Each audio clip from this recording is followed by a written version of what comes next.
Hi hello friends, ಎಲ್ಲರಿಗೂ ಕೂಡ ನಮಸ್ಕಾರ. ಇವತ್ತಿನ ವಿಡಿಯೋ ಏನಪ್ಪ ಅಂತ ಅಂದರೆ, ನಿಮಗೆಲ್ಲರಿಗೂ ಕೂಡ ಆಲ್ರೆಡಿ ಗೊತ್ತಿದೆ SSC GD ಪರೀಕ್ಷೆಯಲ್ಲಿ ಏನೇನು ಆಗ್ತಿದೆ ಅಂತ. ವಿದ್ಯಾರ್ಥಿಗಳೇ, ನಾನು ಒಂದು ಹೇಳ್ತೇನೆ. UPSC ಪರೀಕ್ಷೆ ನೋಡಿ ಏನಪ್ಪ ಅಂತಂದರೆ, UPSC ಪರೀಕ್ಷೆ ಇದು ರಿಟರ್ನ್ ಎಕ್ಸಾಮ್ ಆಗುತ್ತೆ. ರಿಟರ್ನ್ ಅಂದರೆ ಪೇಪರ್ ಪೆನ್ನಿಂದ ಬರೆಯುವಂಥ ಒಂದು ಎಕ್ಸಾಮ್.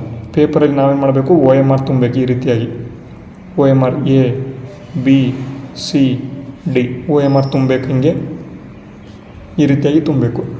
ಇಂಥ ಪೇಪರು ಅರೌಂಡ್ ಎಷ್ಟು ಜನ ಬರೀತಾರೆ ಅಂತ ಅಂದರೆ, ಈ ವರ್ಷ ಎಷ್ಟು ಅಂತಂದರೆ 9 ಲಕ್ಷ, ನಿಯರ್ 9 ಲಕ್ಷ ಅಪ್ಲಿಕೇಶನ್ ಹಾಕಿದ್ರು. ಅದರಲ್ಲಿ 6 ಲಕ್ಷ, ಟೋಟಲಾಗಿ 5.76 ಲ್ಯಾಕ್ಸ್ 5.75 ಲಕ್ಷ ಅಪ್ಲಿಕೇಶನ್ನ ಏನು ಎಕ್ಸಾಮನ್ನು ಬರೆದಿದ್ದಾರೆ. ಅದರಲ್ಲಿ ವಿದ್ಯಾರ್ಥಿಗಳಿಗೆ ಒಂದು ಹೇಳ್ತೇನೆ, ಅಲ್ಲಿ ಬರ್ತಕ್ಕಂಥ ಪೇಪರ್ನ ಒಂದು ಪೇಪರ್ ಏನಿರುತ್ತೆ, ಕ್ವಶನ್ ಪೇಪರ್ ಇರ್ತದೆ. ಆ ಒಂದು ಕ್ವಶನ್ ಪೇಪರಲ್ಲಿ ಜಸ್ಟ್ ಸೀಲ್ ಕೂಡ ಇರಲ್ಲ. ಸೀಲ್ ಅಂತಂದರೆ ಗೊತ್ತಾ ನಿಮಗೆ? ಫುಲ್ ಪೇಪರ್ ಇರುತ್ತೆ. ಇಲ್ಲಿ ನಮ್ಮ ಒಂದು ಸ್ಟೇಟ್ ಎಕ್ಸಾಮ್ಸಲ್ಲಿ ನೀವು ನೋಡ್ಬೋದು, ಇಲ್ಲಿ ರೆಡ್ ಸೀಲ್ ಇರುತ್ತೆ.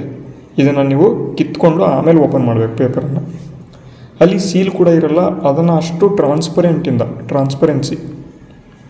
ಟ್ರಾನ್ಸ್ಪರೆನ್ಸಿಯಿಂದ ಎಷ್ಟು ಚೆನ್ನಾಗಿ ಎಕ್ಸಾಮನ್ನು ಕಂಡಕ್ಟ್ ಮಾಡ್ತಾರೆ. ಬಟ್ ಇಲ್ಲಿ SSC GD, SSC ಆಗಿರ್ಬೋದು, ನಮ್ಮ ಒಂದು KPSC ಆಗಿರ್ಬೋದು, KEA ಈಗ ಚೆನ್ನಾಗಿ ನಡೆಸ್ತಾ ಇದೆ. ಕರ್ನಾಟಕ ಎಕ್ಸಾಮಿನೇಷನ್ ಅಥಾರಿಟಿ ಈಗ ಚೆನ್ನಾಗಿ ಎಕ್ಸಾಮ್ ನಡೆಸ್ತಾ ಇದೆ. ಯಾವುದೇ ಅಂತ ಒಂದು ತೊಂದರೆ ಇಲ್ಲ.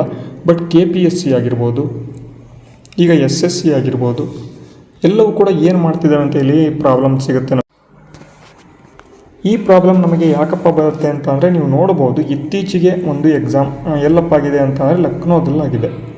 ಎಲ್ಲಿ? ಉತ್ತರ ಪ್ರದೇಶದ ಲಕ್ನೋ ಒಂದು ಸೆಂಟರ್ನಲ್ಲಿ ನೀವು ನೋಡ್ಬೋದು. ವಿಡಿಯೋ ಆಲ್ರೆಡಿ ನೋಡಿರ್ತೀರ. SSC GD ಪರೀಕ್ಷೆ ಬರಿತಾ ಇರ್ತಕ್ಕಂಥ ವಿದ್ಯಾರ್ಥಿಗಳು, SSC GD ಪರೀಕ್ಷೆ ಬರಿತಾ ಇರ್ತಕ್ಕಂಥ ವಿದ್ಯಾರ್ಥಿಗಳು ಆಲ್ರೆಡಿ ವಿಡಿಯೋ ನೋಡಿರ್ತೀರ. ಫುಲ್ ಸೆಂಟರನ್ನು ಧ್ವಂಸ ಮಾಡಿದ್ದಾರೆ. ಯಾಕಪ್ಪ ಮಾಡಿದ್ದಾರೆ ಎಲ್ಲರಿಗೂ ಕೂಡ ಗೊತ್ತಿದೆ. ಅಲ್ಲಿ ಏನು ನಡೀತಾ ಇತ್ತು ಅಂತ ಅಂದರೆ, ಇದು ಸಿಸ್ಟಮ್ ಅಂದ್ಕೊಳ್ಳಿ, CPU ಅಂದ್ಕೊಳ್ಳಿ. ಇದ್ರ ಮುಂದೆ ಒಬ್ಬರು ಯಾರಪ್ಪ ಕೂತ್ಕೊಂಡಿದ್ರು ಅಂತಂದರೆ ಎಕ್ಸಾಮ್ ಬರಿತಾಯಿದ್ರು ಒಬ್ಬರು ಕೂತ್ಕೊಂಡು. ಇವ್ರು ಹೇಗಪ್ಪ ಎಕ್ಸಾಮ್ ಬರಿತಾ ಇದ್ದಾರೆ ಅಂತ ಅಂದರೆ, ಫೋನ್ ಹಿಡ್ಕೊಂಡಿದ್ದಾರೆ. ಇಲ್ಲಿ ಬರ್ತಕ್ಕಂಥ ಕ್ವಶನ್ ನೋಡ್ತಿದ್ದಾರೆ, ಅದನ್ನು ಸ್ಕ್ಯಾನ್ ಮಾಡಿ ಇಲ್ಲಿ ಆನ್ಸರ್ ಹಾಕ್ತಿದ್ದಾರೆ. ಈ ರೀತಿ ಎಕ್ಸಾಮ್ ನಡೀತಾ ಇದೆ. ಈ ರೀತಿ ಕಾಪಿಗಳು ನಡೀತಾ ಇದೆ ಈ ಒಂದು SSC GD ಎಕ್ಸಾಮಲ್ಲಿ. ಇದು ಎಕ್ಸಾಮ್ ಮಾಡ್ತಿದ್ದಾರಾ ಅಥವಾ ಏನು ಮಾಡ್ತಿದ್ದಾರಾ ಅನ್ನೋದು ಇಲ್ಲಿ ತುಂಬ ಇದು ಬರುತ್ತೆ. ಅದಕ್ಕಾಗಿ ವಿಡಿಯೋನ ಮಾಡಿದ್ದೇನೆ. ವಿದ್ಯಾರ್ಥಿಗಳೇ, ನೀವು ಕರ್ನಾಟಕದಲ್ಲಿ ಬರಿತಾ ಇದ್ದರೆ, ಕರ್ನಾಟಕದಲ್ಲಿ ಬರಿತಾ ಇದ್ದರೆ ಇವೆಲ್ಲವೂ ನಡೀತಾ ಇರ್ತಕ್ಕಂಥದ್ದು ನಾರ್ತ್ ಇಂಡಿಯಾದಲ್ಲಿ. ಓಕೆನಾ? ಮತ್ತು ಇಲ್ಲಿ SSC GD ಇಲ್ಲಿ ಸ್ಟೇಟ್ ವೈಸ್ ಕಟ್ ಆಫ್ ಬರುತ್ತೆ. ಸ್ಟೇಟ್ ವೈಸ್ ಕಟ್ ಆಫ್ ಬರೋ ಕಾರಣ ನಮಗೆ ಪ್ರಾಬ್ಲಮ್ ಆಗೋದಿಲ್ಲ ಅಂತ ಇಲ್ಲಿ ಅಂದ್ಕೋಬೇಡಿ. ಪ್ರಾಬ್ಲಮ್ ಆಗುತ್ತಾ ಆಗಲ್ವಾ ಅಂತ ಅಂದ್ಕೋಬೇಡಿ. ನೋಡಿ, ಇಲ್ಲಿ SSC GD ಎಲ್ಲ ಬೇರೆ ಶಿಫ್ಟ್ಗಳಲ್ಲಿ ಬೇರೆ ಶಿಫ್ಟ್ಗಳಲ್ಲಿ ನಡೀತಾ ಇರ್ತವೆ. ಬೇರೆ ಶಿಫ್ಟ್ಗಳಲ್ಲಿ ಆ ಒಂದು ಶಿಫ್ಟ್ ಏನಾಗುತ್ತೆ ಅಂತ ಅಂದರೆ, ಒಬ್ಬ ವಿದ್ಯಾರ್ಥಿ ಏನಾದರೂ ಆ ಒಂದು ಶಿಫ್ಟ್ನಲ್ಲಿ ಅತ್ಯಂತ ಹೆಚ್ಚು ಅಂಕಗಳನ್ನು ಪಡೆದುಕೊಂಡ್ರೆ ನಾರ್ಮಲೈಸ್ ಆಗುತ್ತೆ. ಈ ಒಂದು ನಾರ್ಮಲೈಸೇಷನಲ್ಲಿ ನಿಮಗೇನು ಸಿಗುತ್ತೆ ವಿದ್ಯಾರ್ಥಿಗಳೇ, ಎಲ್ಲರಿಗೂ ಕೂಡ ಏನಾಗುತ್ತೆ ಅಂತ ಅಂದರೆ, ಅಲ್ಲಿ ಸ್ಕೋರ್ ಕಡಿಮೆ ಆಗುತ್ತೆ. ಯಾರಾದರೂ ತುಂಬ ಚೆನ್ನಾಗಿ ಆ ಒಂದು ಶಿಫ್ಟಲ್ಲಿ ತುಂಬ ಚೆನ್ನಾಗಿ ಸ್ಕೋರ್ ಮಾಡಿಬಿಟ್ರು ಅಂತ ಅಂದರೆ, ಎಲ್ಲರದು ಕೂಡ ಆವ್ರೇಜ್ ಹಿಡಿದು ನಿಮ್ಮದು ಒಂದು ಸ್ಕೋರ್ ಏನಾಗುತ್ತೆ, ನೀವು ಸ್ವಲ್ಪ ಒಂದು ನಿಮಗೆ ಏನು ಕಾಪಿ ಮಾಡಿರಲ್ಲ, ಅವರಿಗೆ ಸ್ವಲ್ಪ ಟಫ್ ಅನಿಸಿತ್ತು ಅಂತ ಅಂದರೆ ಆ ಒಂದು ಪೇಪರ್ ಏನಾಗುತ್ತೆ, ಕಡಿಮೆ ಆಗುತ್ತೆ. ಅದಕ್ಕಾಗಿ ಪ್ರಾಬ್ಲಮ್ ಆಗುವಂಥ ಸಾಧ್ಯತೆ ಇದ್ದೇ ಇರುತ್ತೆ. ಇದು ತುಂಬ ಇಂಪಾರ್ಟೆಂಟು. SSC GD ಏನು ನಾರ್ತಲ್ಲಿ ಆಗ್ತಿದೆ, ಇವೆಲ್ಲ ನಮಗೇನು ಪ್ರಾಬ್ಲಮ್ ಆಗಲ್ಲ ಅಂತ ಅಂದ್ಕೋಬೇಡಿ.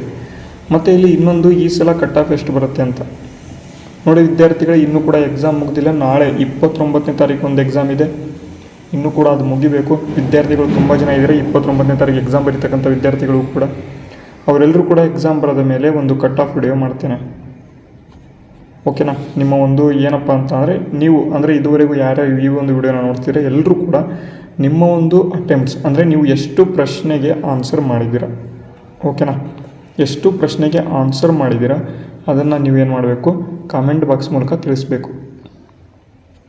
ಈ ವಿಡಿಯೋದ ಕಮೆಂಟ್ ಬಾಕ್ಸ್ ಮೂಲಕ ತಿಳಿಸಿದರೆ ನಾನು ಕಟ್ ಆಫ್ ವಿಡಿಯೋ ಮಾಡಿ ನಿಮಗೆ ಕೊಡ್ತೇನೆ. ಓಕೆನಾ? ಯಾಕೆ ಅಂತಂದರೆ ಡೇಟಾ ತುಂಬ ಇಂಪಾರ್ಟೆಂಟ್ ಅಲ್ವಾ? ಡೇಟಾ ತುಂಬ ಇಂಪಾರ್ಟೆಂಟು. ಮತ್ತು ಆದಷ್ಟು ಬೇಗ ಕೀ ಆನ್ಸರ್ಸ್ಗಳನ್ನು ಕೂಡ ಇದಕ್ಕೆ ಏನು ಬಿಡ್ತಾರೆ SSC ಅವರು. SSC ಅವ್ರ ಕೀ ಆನ್ಸರನ್ನು ಬಿಡ್ತಾರೆ. ಅದಾದ ಬಳಿಕ ಸ್ಕೋರ್ ಎಷ್ಟು ಅಂತಲೂ ಕೂಡ ನೀವು ಹೇಳ್ಬೋದು. ಬಟ್ ಈಗ ಪ್ರೆಸೆಂಟಾಗಿ ನಿಮ್ಮ ಒಂದು ಎಷ್ಟು ಪ್ರಶ್ನೆಯನ್ನು ನೀವು ಏನು ಹಾಕಿದ್ದೀರಾ ಅಥವಾ ಎಷ್ಟು ಪ್ರಶ್ನೆಗಳಿಗೆ ಉತ್ತರ ಮಾಡಿದ್ದೀರಾ ಅದನ್ನು ಕಮೆಂಟ್ ಮಾಡಿದರೆ ನಾನು ನಿಮಗೆ ಹೇಳ್ತೇನೆ. ನೆಕ್ಸ್ಟ್ ಇನ್ನೊಂದು ಎಕ್ಸಾಮ್ ಬಗ್ಗೆ ಕೇಳ್ತಾ ಇದ್ರು, ನಮ್ಮ ಒಂದು ಸ್ಟೇಟಲ್ಲೂ ಕೂಡ ಎಕ್ಸಾಮ್ ಆಗುತ್ತಾ ಅಂತ. ನೋಡಿ ವಿದ್ಯಾರ್ಥಿಗಳಿಗೆ ಎಕ್ಸಾಮ್ ನಮ್ಮ ಒಂದು ಸ್ಟೇಟಲ್ಲಿ ಆಗೋದಿಲ್ಲ. ಯಾಕೆ ಅಂತ ಅಂದರೆ ಕರ್ನಾಟಕದಲ್ಲಿ ಯಾವುದೇ ಆದಂಥ ಒಂದು ಕರ್ನಾಟಕದಲ್ಲಿ ಇಂಥ ಸನ್ನಿವೇಶಗಳು ಎಲ್ಲೂ ಕೂಡ ನಡೆಯೋದು ಇಲ್ಲ ಕೂಡ. ಓಕೆನಾ, ಅದು ಗೊತ್ತಿರಲಿ. ಯಾವುದೇ ಆದಂಥ ಒಂದು ಎಕ್ಸಾಮ್ ಕರ್ನಾಟಕದಲ್ಲಿ ಆಗೋದಿಲ್ಲ.